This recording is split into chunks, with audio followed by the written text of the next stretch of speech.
Hello and welcome to this week's Vaticano updates, the latest news of Pope Leo XIV and the Vatican.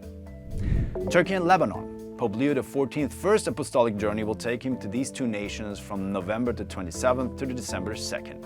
And during the 6-day visit, the Holy Father will travel to the Turkish city of Iznik to commemorate the 1700th anniversary of the Council of Nicaea. On November the 28th, Pope Leo will join Orthodox Patriarch Bartholomew I of Constantinople in a joint pilgrimage to Nicaea. He will then spend 2 days in the Phanar, which is the headquarters of the Ecumenical Patriarchate in Istanbul, where he and Patriarch Bartholomew will celebrate the feast of St. Andrew the Apostle on November the 30th. The Pope will then continue on to Lebanon, where the Assembly of Catholic Patriarchs and Bishops has expressed deep gratitude for his visit and his fatherly love and special concern for the Lebanese people.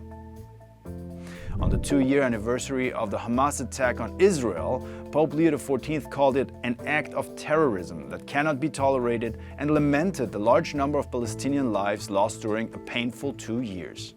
We really need to think hard about how much hatred there is in the world and start with ourselves, asking why it exists and what we can do about it, he added, also mentioning the tens of thousands of Palestinian lives lost in the ongoing conflict.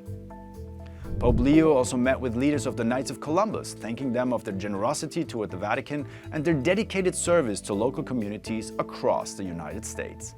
He expressed his profound gratitude for the Knights' support in funding the restoration of Gian Lorenzo Bernini's Baldacchino and the Chair of St. Peter monument in the St. Peter's Basilica.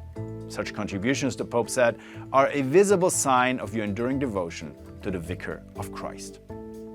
The Holy See will once again be permitted to use financial institutions outside the Vatican for its investment activities, reversing Pope Francis's 2022 directive that required all funds to be transferred to the so-called Vatican Bank. Pope Leo XIV has authorized the use of banks other than the IOR when experts determine it to be more efficient or convenient to work with financial intermediaries based in other countries. The Pope explained that he reached his decision after consulting financial experts and considering the recommendations of the Council for the Economy in preparing the new rescript, Coniuncta Cura, which means shared responsibility. Do not follow those who use the language of faith to sow division. With these words, Pope Leo XIV urged young people and encouraging them instead to become active artisans of peace and work for reconciliation. He delivered his message in the lead-up to the annual World Youth Day celebrated by local churches at the diocesan level on November the 23rd in preparation for the global gathering in Seoul in 2027.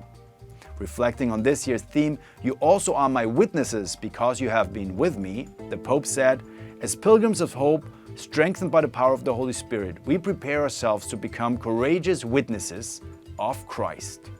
I also hope that you will become courageous witnesses of Christ, and I wish you a great week with the Vaticano updates here in Rome. Andreas Tonhauser for EWTN Vatican.